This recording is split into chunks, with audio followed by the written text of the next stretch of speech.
율법을 연구하기도 하고 또 율법을 가르치는 율법사라고 있습니다. 성경을 보시면 율법 교사라고도 말하는데 그 율법사가 예수님에게 어느 날 찾아와서 율법 중에서 무엇이 큽니까? 그렇게 질문을 합니다. 그때 예수님께서 뭐라고 대답을 하셨습니까? 두 가지로 대답을 하십니다. 하나님을 사랑하고 이웃을 사랑하는 것이다. 그렇게 말씀을 하십니다. 그 많은 율법을 요약한다면, 그 율법의 핵심을 말한다면 사랑이다. 그런 말씀이 됩니다. 신약 성경을 보시면 복음서를 중심으로 해서 예수님의 말씀, 예수님의 가르침이 많이 있습니다. 복음서 말씀만이 아니고 나머지 신약 성경에도 예수님의 말씀이 나옵니다. 아마 여러분이 가지고 있는 성경 중에는 특히 예수님이 하셨던 말씀만 빨간색으로 따로 구분해서 표시한 성경이 있을 텐데 저도 그런 성경을 가지고 있습니다. 신약 성경에 예수님의 말씀 가르침이 많이 있는데 우리가 구약에 있는 율법을 요약하면 사랑이라고 말할 수 있다고 말씀을 드렸는데 그러면 예수님의 그 말씀을 요약하면 예수님의 그 말씀을 핵심적인 것만 뽑아내면 무엇이라고 말할 수 있을까? 성경을 연구하는 사람들은 그 예수님의 가르침의 핵심적인 내용이 어디 있다고 생각을 하냐면 마태복음 5장, 6장, 7장에 있는 산상수훈에 있다고 생각을 합니다. 여기 산상수훈이라고 말하는 것은 예수님의 산에서 가르쳐서 산상수훈입니다. 그래서 오늘 1절 말씀도 보시면 예수님의 산에서 가르쳤다고 말씀하지 않습니까? 그래서 산상수훈, 산상보훈, 그 보자는 보배롭다는 그 보자고요. 그리고 산상설교 이렇게 이야기를 하기도 합니다. 예수님이 산에서 가르쳐 주셔서 산상수훈인데 예수님이 산에서 가르치셨다는 것은 매우 중요한 의미가 있습니다. 복음서가 4개가 있지 않습니까? 근데 4개의 복음서 중에서 다른 복음서들은 이방인들을 대상으로 쓰여졌지만 마태복음은 유대인들을 대상으로 쓰여졌습니다. 그러니까 이 마태복음을 읽는 사람들은 구약 성경을 잘 알고 있는 사람들입니다. 예수님이 산에서 말씀을 가르쳤다고 했을 때에 그 구약 성경을 잘 알고 있던 유대인들이 어떤 것을 먼저 떠올렸겠습니까? 구약에 보시면 하나님이 시내산에서 모세에게 율법을 가르쳐 주십니다. 그래서 유대인들은 오늘 예수님이 산에서 가르치셨다고 했을 때에 그들이 무엇을 생각해냈냐면 하나님이 시내산에서 모세에게 말씀을 가르치셨던 것을 기억해냅니다. 그래서 예수님의 산상수훈이라는 것이 구약에서 주셨던 율법처럼 권위가 있는 말씀이고 매우 중요한 말씀으로 받아들이기를 시작을 합니다. 자, 그런데 여기 산상수훈도 5장, 6장, 7장이면 3장이나 되지 않습니까? 이것도 내용이 좀 많다면 그럼 더 줄여서 더 요약을 해서 핵심적인 내용을 말한다면 무엇이라고 말할 수 있을까?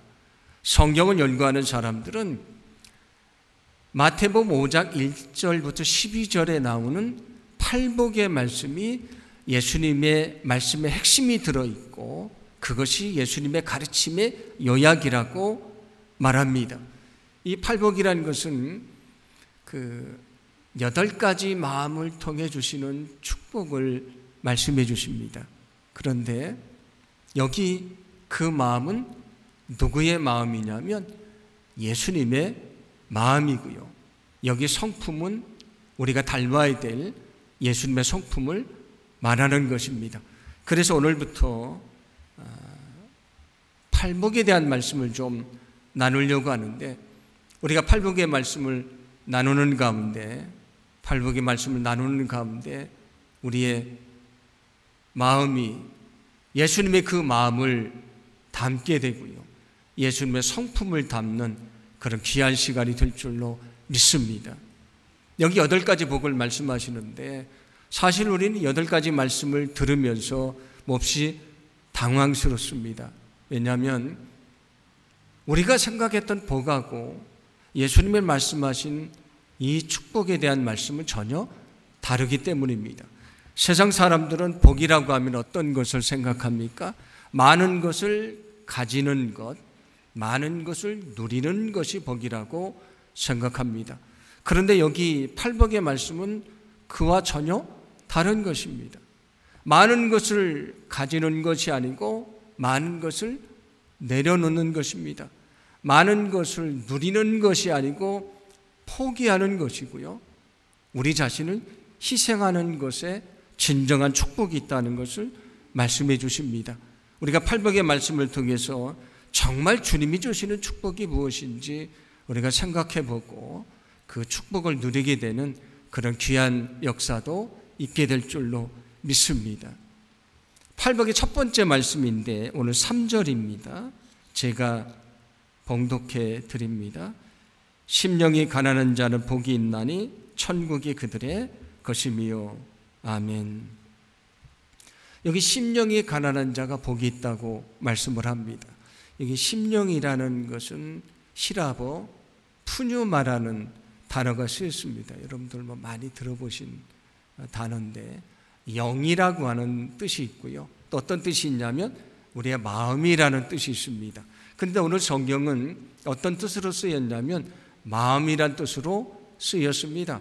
그러니까 심령이 가난한 것은 무엇이 가난한 것이냐면 마음이 가난한 것입니다. 그런데 예수님께서 축복에 대한 말씀을 들려주시면서 왜 마음에 대한 이야기를 먼저 들려주셨을까? 그것은 우리의 진정한 행복은 우리의 마음에서부터 시작되기 때문입니다. 여러분, 참된 행복은 우리의 마음에서 시작된다는 것을 믿으시기를 바랍니다. 세상에서 재물도 많이 얻었고요, 세상에서 지위도 얻었습니다. 명예도 얻게 됐습니다. 몸도 건강합니다. 문제가 하나도 없는 것 같습니다. 그런데 세상에서 많은 것을 누려도 그 마음이 평안하지 않으면 그는 정말 행복한 사람이 될 수가 없는 것입니다. 비록 물질이 적어도, 지위가 낮아도요, 명예가 없어도, 그리고 건강하지 못해도요, 마음이 평안하면 그가 진정 행복한 사람입니다. 그래서 성경은 이렇게 말씀하는데 잠언 17장 22절입니다. 함께 봉독합니다. 마음의 즐거움은 좋은 약이 되어도 마음의 근심은 뼈를 마르게 한다. 아멘. 마음의 즐거움, 마음의 기쁨, 마음의 평안은 좋은 약과도 같다. 그래서 우리의 몸을 건강하게 하고요, 우리의 삶을 행복하게 한다, 그런 말씀이 됩니다. 그런데 여기 마음의 근심, 마음이 힘들고 어려우면 뼈를 마르게 한다.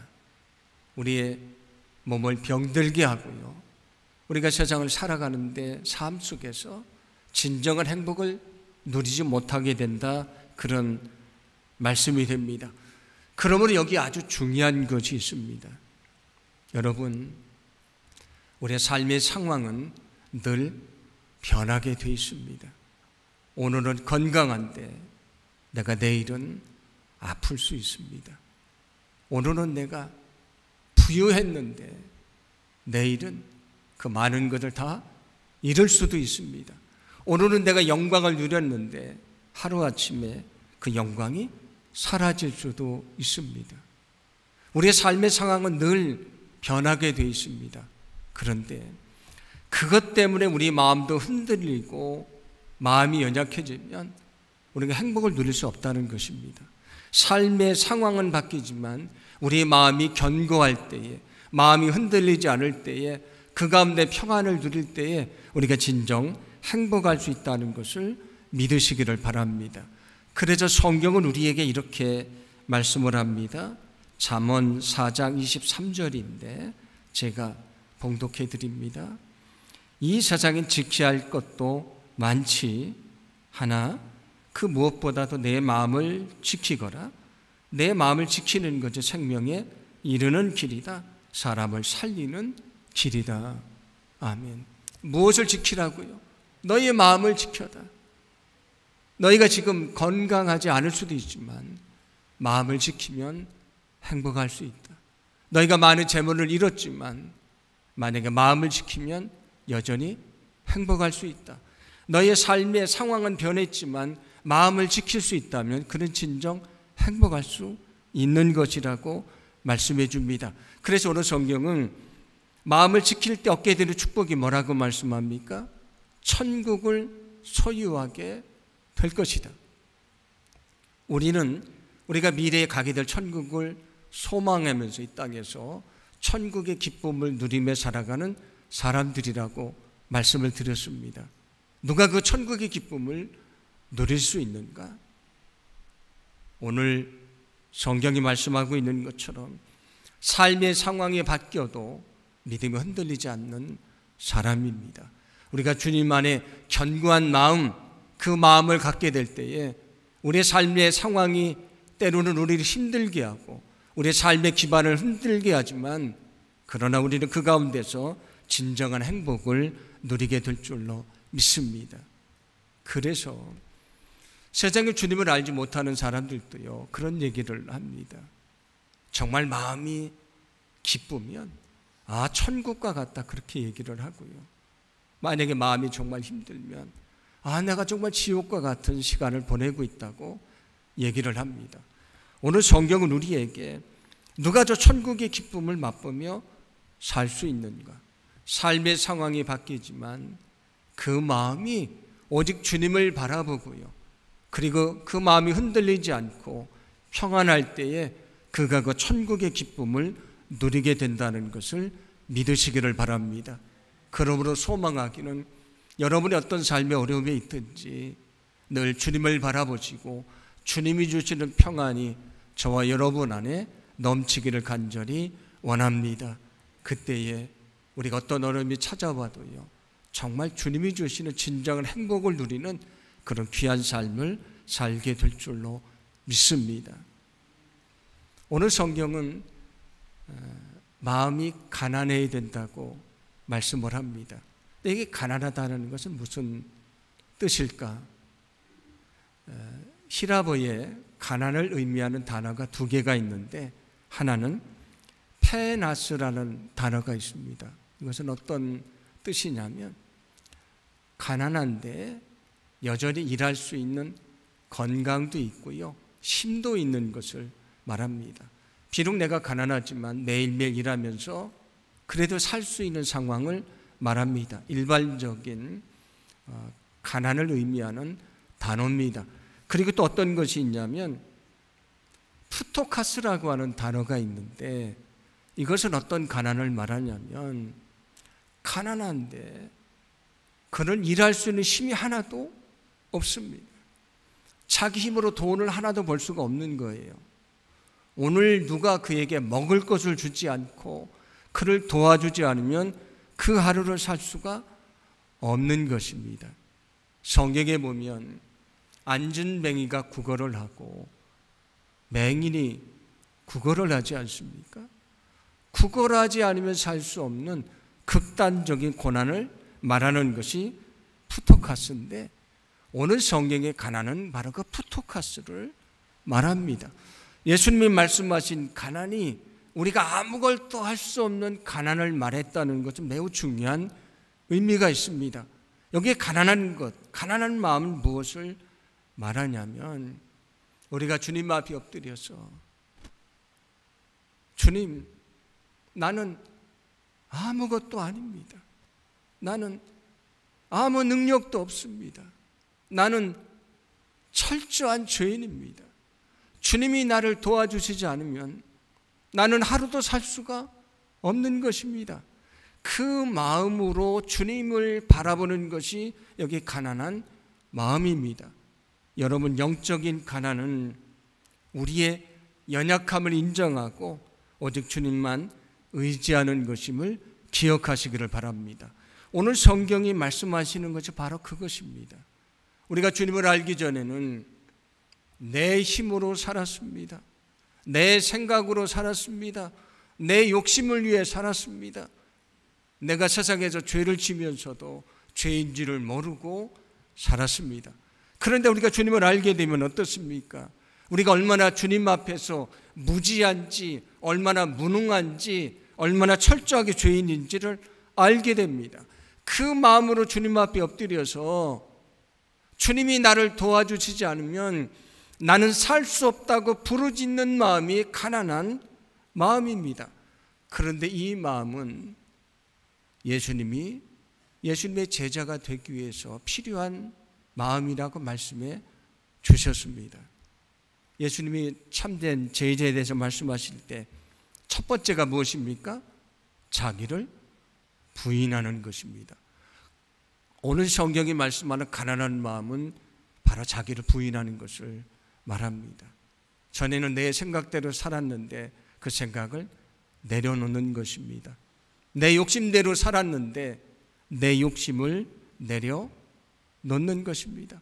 세상의 헛된 것을 따라 살던 삶을 포기하는 것입니다. 자기를 부인하는 것을 말합니다. 우리가 그 가난한 마음을 갖지 않으면, 자기를 부인하지 않으면 십자가를 질 수도 없는 것이고요, 주님의 제자가 될 수가 없는 것입니다. 성경은 또 그것을 뭐라고 말하냐면, 내가 주님 안에 죽고 주님이 내 안에 사는 것이라고 말씀해 주십니다. 갈라디아서 2장 20절인데 함께 봉독합니다. 내가 그리스도와 함께 십자가에 못 박혔나니 그런즉 이제는 내가 사는 것이 아니요 오직 내 안에 그리스도께서 사시는 것이라. 아멘. 우리가 예수님을 영접하고 예수님이 내 마음속에 들으시면 어떻게 된다고요? 나는 죽고 주님이 내 안에 사시는 것입니다. 여러분, 죽은 사람은 아무것도 할 수 없습니다.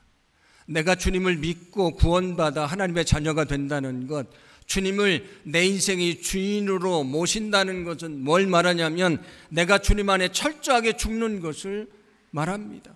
나의 과거의 삶을 포기하는 것, 내 생각을 내려놓는 것, 내 욕심을 포기하는 것, 그게 바로 주님 안에서 죽는 것입니다. 그게 오늘 성경이 말씀하시는 가난한 마음이고요, 주님이 말씀하셨던 자기를 부인하는 것입니다. 오늘 성경은 누가 하나님의 역사를 이룰 수 있는가를 말씀해 주십니다. 자기를 의지하는 사람, 자기 지식을 자랑하는 사람, 자기 능력을 신뢰하는 사람, 그 사람이 아니고요, 주님 앞에 엎드려서 나는 무지합니다, 나는 무능합니다, 나는 철저하게 죄인입니다, 나는 아무것도 할 수 없다고 주님 앞에서 고백할 때에 주님이 그에게 능력을 채워주시고요, 그를 통해서 하나님의 역사를 이루어 주신다는 것을 여러분 분명히 믿으시기를 바랍니다. 성경에 보면 모세라고 하는 사람이 나옵니다. 그는 애굽에 와서 살고 있었던 히브리 민족이었지만 하나님의 은혜로 애굽 공주의 왕자가 돼서 그는 살아갑니다. 그는 젊었을 때 자기 힘으로 뭐든지 할 수 있다고 생각합니다. 왜냐하면 재물도 있고 권력도 있고 능력이 있다고 생각했기 때문에 자기는 뭐든지 할 수 있다고 생각합니다. 히브리 민족이 고통받는데 자기 힘으로 도울 수 있다고 생각합니다. 근데 그가 할 수 있었던 것은 하나밖에 없습니다. 자신의 민족을 괴롭히던 한 애국 관리를 죽이는 것에 지나지 않습니다. 그는 살인을 하고 미디안으로 도망가서 살아갑니다. 이제는 양을 치는 평범한 목동으로 살아가는데 오늘 하나님이 나타나서 말씀하십니다. 너는 애굽으로 다시 돌아가서 너의 민족을 해방시키라. 젊었을 때 자기 힘으로 뭐든지 할 수 있다고 생각했던 모세가 하나님 앞에 고백합니다.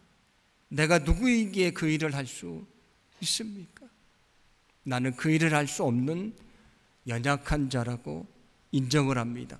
그때 하나님이 어떻게 하십니까? 연약함을 인정한 그를 들어서 민족을 구원하시는 위대한 역사를 이루어 주십니다. 이스라엘 민족이 미디안 사람들 통해서 고통을 받을 때에 하나님의 기드온에게 민족을 구원해내라고 말씀합니다. 그때 두려움에 떨면서 타작을 해야 되는데 마당에서 하지도 못하고요.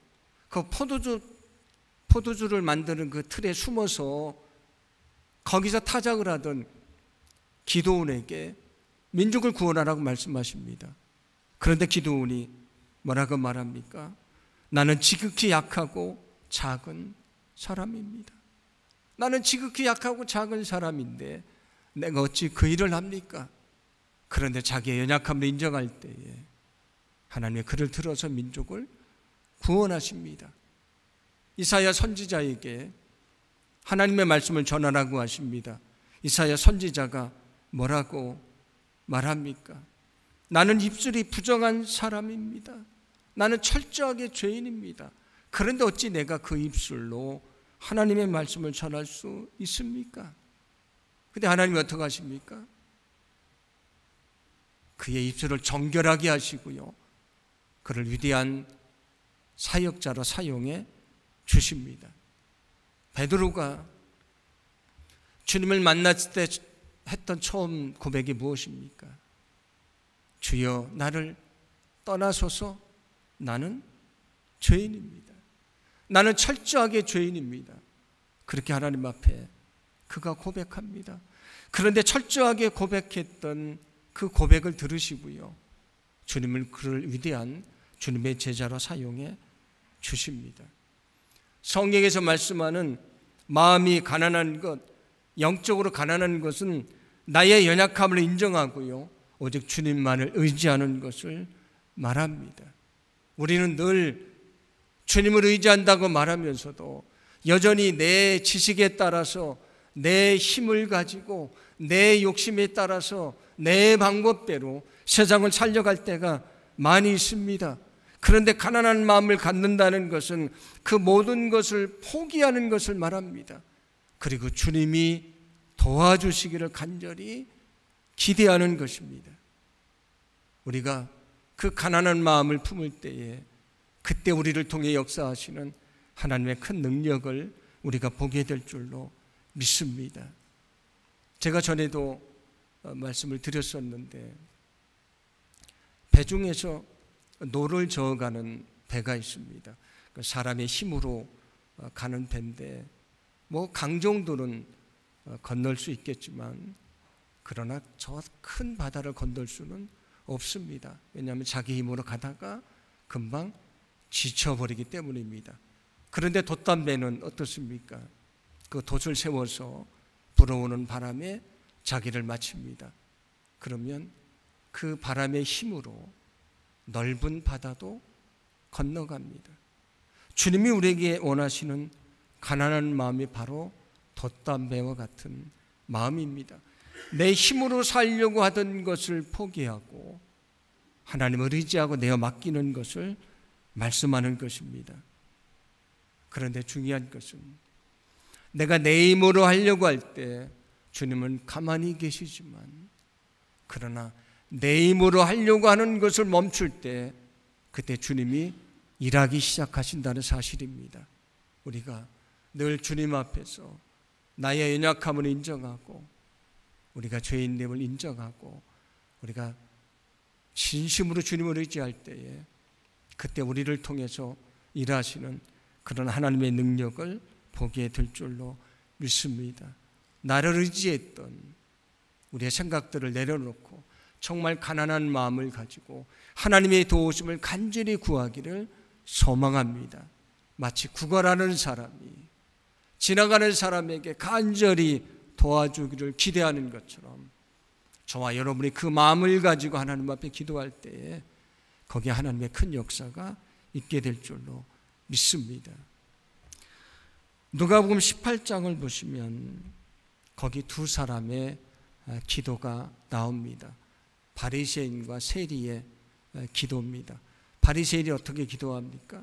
하나님 앞에 기도할 때, 하나님, 나는 내 힘으로 이렇게 살았습니다. 자랑하면서 하나님께 기도합니다. 자기 힘으로 살았던 것을 자랑하며 기도합니다. 그런데 여기 세리는 어떻게 기도합니까? 누가복음 18장 13절인데 우리 함께 봉독합니다. 세리는 멀리 서서 감히 눈을 들어 하늘을 쳐다보지도 못하고 다만 가슴을 치며 이르되 하나님이여 불쌍히 여기소서 나는 죄인이로소이다 하였느니라. 아멘. 세리가요, 감히 하늘을 바라보지도 못하고 자기의 가슴을 치면서 나는 철저하게 죄인입니다. 나는 아무것도 할 수 없습니다. 그리고 그가 기도합니다. 나를 불쌍히 여겨주소서. 길에서 구걸하던 사람이 사람들에게 나를 불쌍히 여겨달라고 외치는 것처럼 오늘 이 세리가 하나님 앞에서 나는 아무것도 할 수 없으니 나를 불쌍히 여겨주소서 그가 기도합니다.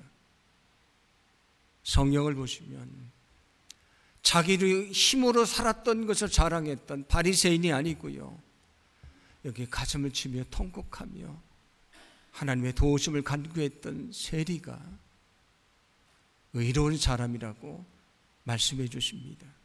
우리가 품어야 될 가난한 마음은 바로 이 세리의 마음입니다. 주님 앞에서 나는 아무것도 할 수 없습니다. 나는 참으로 연약합니다. 나는 철저하게 죄인입니다. 하나님, 나를 그러니 불쌍히 여겨주십시오. 주님이 나를 도와주시지 않으면 나는 이 하루도 살 수가 없는 것입니다.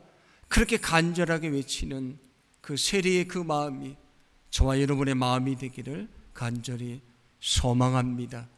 그런데 여기 중요한 것이 있습니다.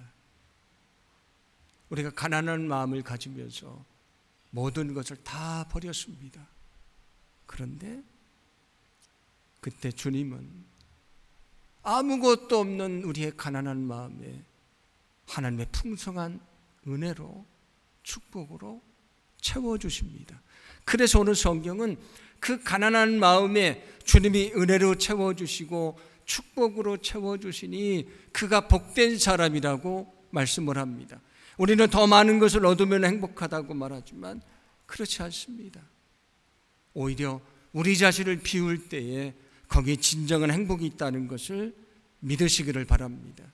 그래서 여러분, 주님은 가난한 마음을 더 풍성히 채워주신다는 것을 믿으시기를 바랍니다. 그 가난한 마음, 빈 마음을 채워주시는 것입니다. 솔로몬은 어떤 사람입니까? 그는 부귀 영화를 누리며 살았던 사람입니다. 세상 사람들의 눈으로 보면 가장 행복한 사람입니다. 그런데 그가 말년에 쓴 전도서를 보면 뭐라고 말합니까? 헛되고 헛되니 모든 것이 헛되도다. 세상에서 많은 것을 얻은 것이 행복한 것이 아닙니다. 그의 마음속에 욕심이 가득 차 있었고요, 주님을 의지하기보다는 우상을 의지하기 시작을 했습니다. 성전을 지었던 거룩한 손으로 자기의 부인들을 위해서 이방 신당을 짓는 죄를 짓고 말았습니다. 그 솔로몬 이후에 어떻게 됐습니까? 하나님의 백성인 이스라엘 민족이 남과 북으로 갈라지게 되고요, 결국 두 나라는 다 멸망받고 그들이 애굽에서 노예처럼 살았던 것처럼 다시 바벨론에서 노예로 살아가게 됩니다. 솔로몬은 부귀 영화를 누렸지만 그게 행복이 아닙니다. 그래서 그는 말년에 말합니다. 모든 것이 헛되다. 누가 진정 행복한 사람입니까? 가난한 마음을 가진 사람입니다. 그때 주님은 그 가난한 마음에 풍성한 것으로 채워주실 줄로 믿습니다. 여기 컵이 있는데 여기 물이 가득해 차 있으니까 여기 공기가 하나님의 은혜고 축복이라고 말하면 여기 들어갈 수가 없습니다. 그런데 이 물을 쏟아버리면, 비우면, 가난한 마음을 가지면, 자기를 부인하면, 주님 안에 철저히 죽으면 그때 공기가 이 컵을 가득 채우게 됩니다. 그 마음속에 주님이 찾아오셔서 은혜도 주시고 축복도 주신다는 것입니다. 여러분, 오늘 성경이 말씀하시는 가난한 마음을 품기를 간절히 소망합니다. 그때 우리 마음속에 근심을 물리쳐 주시고 기쁨이 충만케 하실 것입니다. 우리 안에는 불평이 사라지게 하시고요, 감사가 넘치게 하실 것입니다. 우리를 은혜로 채워주실 것이고 성령으로 채워주실 줄로 믿습니다. 주님이 어떤 사람에게 은혜를 베푸시는가, 어떤 사람에게 복을 부어 주시는가. 주님 앞에 철저히 엎드려서 자기의 마음을 비우는 가난한 마음을 가진 사람입니다. 저와 여러분이 그 마음을 갖기를 간절히 소망합니다. 그런데 그 마음은 저절로 갖게 되는 것이 아닙니다. 우리가 그 마음을 갖는다는 것이 그렇게 쉽지 않습니다. 우리가 수없이 다짐하지만 넘어질 때가 많습니다. 그런데 앞에서 소개해드렸던 세리처럼 그렇게 하나님 앞에 기도하기를 간절히 원합니다. 하나님, 나는 무지합니다. 나는 무능합니다. 나는 연약합니다. 나는 철저하게 죄인입니다. 그래서 아무것도 할 수 없습니다. 그러니 주님, 나를 불쌍히 여겨주십시오. 그렇게 세리처럼 기도할 때에 우리가 그 가난한 마음을 주시고요, 그 가난한 마음 속에, 그 삶 속에 부어주시는 놀라운 주님의 은혜와 또 능력과 축복을 우리가 얻게 될 줄로 믿습니다.